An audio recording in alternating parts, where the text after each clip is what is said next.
கொடுத்துறது, 3வது வருஷத்துல 6வது செமஸ்டர்ல கல்யாணம் பண்ணி கொடுத்துறது. அந்த மாதிரி யாராவது பேரண்ட்ஸ் வந்து எனக்கு ஃபோன் பண்ணும், சம்பந்தம் தான் ஆகணும், சண்டை போராட்டம் சேர்த்துக்கிட்டாங்க. அந்த ஆள் அவரு அது கேட்காது, பேச மாட்டான், சரியா பேச மாட்டான்.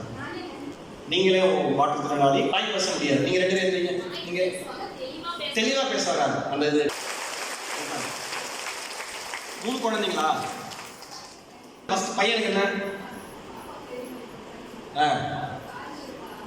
இங்க படிக்கிறான், பேர் என்ன?